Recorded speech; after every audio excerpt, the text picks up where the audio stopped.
السلام عليكم ورحمه الله تعالى وبركاته. في وصفه جديده على قناه سويت هوم فود. اليوم ان شاء الله غادي نقدم لكم حلوه دواز ديال اتاي بسيطه سهله اقتصاديه، والاهم من ذلك انها من يدين امي الغاليه.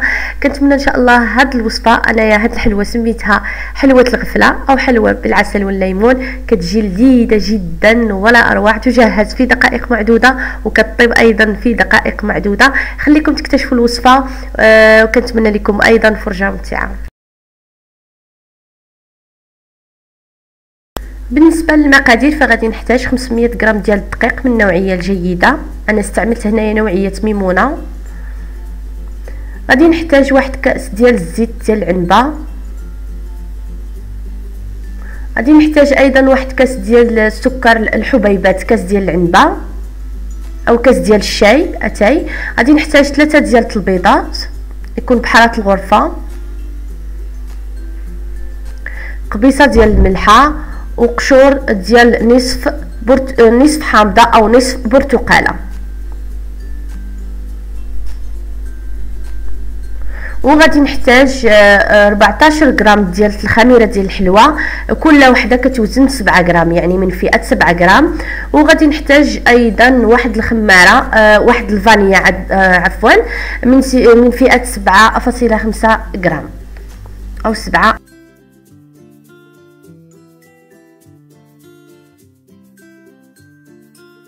ندوزو ان شاء الله نشوفوا الطريقه. كنديروا 3 ديال البيضات كما كتشوفوا في جبانه ولا في شي حاجه اللي غادي تخدموا فيها. كنخدموا البيض مزيان، ضروري انه يتخدم البيض مزيان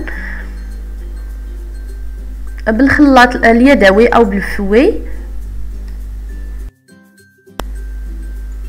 من بعد كنضيف كاس ديال العنبه ديال الزيت او كاس من وزن ديال الشاي. كنضيف السكر ايضا، كنخلط مزيان بالخلاط اليدوي، ضروري انكم تخلطوها مزيان.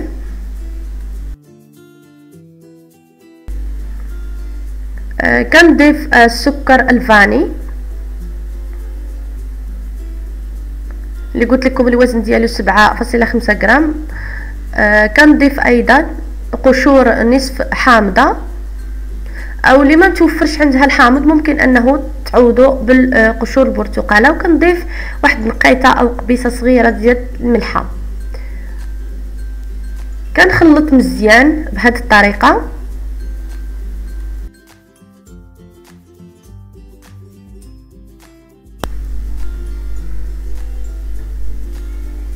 وغادي نضيف ايضا واحد واحد الملاحظه نسيت ما قلتها لكمش، العسل نسيت ما درتهاش في المقادير. غادي نضيفوا ملعقه صغيره ديال العسل.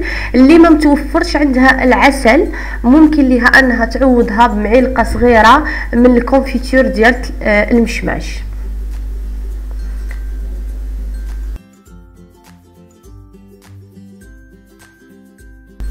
وكنخلطوا مزيان هكا، وكنبداو كنضيفوا في الدقيق كما قلت لكم 500 غرام ديال الدقيق، يعني الدقيق بالعبار، يعني هذا هو العبار ديالها ديال الدقيق. وكنضيف 2 خمارات ديال الحلوه اللي قلت لكم الوزن ديالهم من 14 غرام.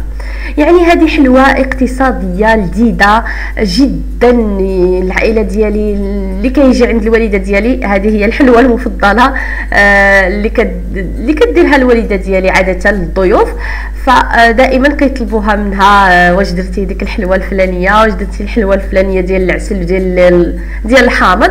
فكتجي لذيذه ومقادير اللي هي جد بسيطه. ف يعني كتجي بحال الشكل ديال الغريبه، ولكن هي ماشي غريبه. بالنسبه للعجينه ديالها راه ما كتجيش قاصحه، ما خاصناش نديروها قاصحه، يعني هذه كملاحظه مني. ضروري خاصها تجي مرخوفه كما كتشوفوا في الفيديو. فباش تصدق لكم وتجي لكم، يعني هي كتجي رطبه وهشه، كتجي طريه منين يعني كتذوب في الفم بكل صراحه. وبالنسبه للتزيين غادي نحتاج صفار بيضه، شويه ديال الزيت، واحد الصينيه اللي تكون مرشوشه مدهونه بالزيت ومرشوشه بالدقيق. بالنسبه للعجينه او بالنسبه لهاد الحلوه كما كتشوفوا راها كتلصق ما بين اليدين، يعني ضروري انكم ما ديروا ليهاش دقيق بزاف، هكا كما كتشوفوا في الفيديو. ها هي فالوالده ديالي كتدهن اليدين ديالها بالزيت. ضروري انكم تدهنوا اليدين ديالكم بالزيت مزيان، وكتبداو كتكوروا فيها بحال هكا بحال هذه الطريقه كما كتشوفوا. كنديروها على شكل كره.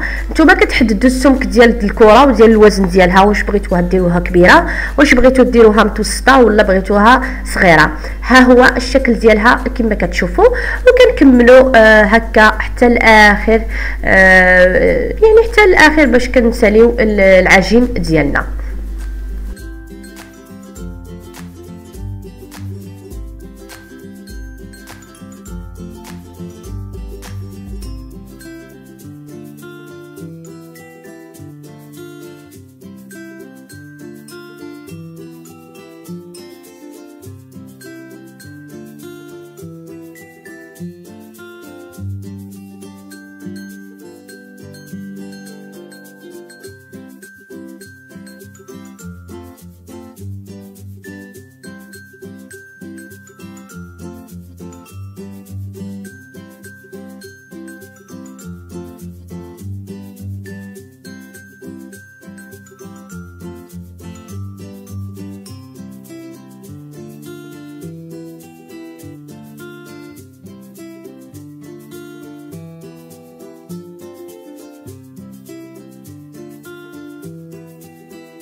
ها هي اخواتي منين كنساليو الكل كنبداو كندهنوا بصفار البيض مزيان. واللي بغات دير نقيطه ديال القهوه السريعه الذوبان فلها الاختيار. كندخلوهم للفران لدرجه حراره ما تعداش 200 درجه. وفي الاخير ها هو الشكل ديال الحلوه ديالنا منين حيدناها او منين طابت من الفرن. ها هي الحلوه رائعه جدا، كتفرتت او كتذوب في الفم كما كنقولوا. حلوه راقيه ولذيذه بمكونات اللي هي بسيطه ومتوفره في كل بيت. يعني ممكن ان يعني هاد المكونات الزيت والسكر كيكونوا جميع المطابخ سواء العربيه او المغربيه. فكنتمنى ان شاء الله هاد الحلوه اللي قدمتها لكم الام ديالي تنال الاستحسان ديالكم. واذا عجبتكم ما تنساونيش من اللايكات ديالكم وتشتركوا في الفيديو وتشتركوا ايضا في القناه وتفعلوا الجرس هكذا باش توصلوا بجديد الوصفات. وما تنساونيش من التعليقات ديالكم اللي كيشجعوني اكثر باش نعدل لكم اكثر. نتلاقاو ان شاء الله في فيديو جديده. السلام عليكم ورحمه الله تعالى وبركاته. خليت لكم راحه البال.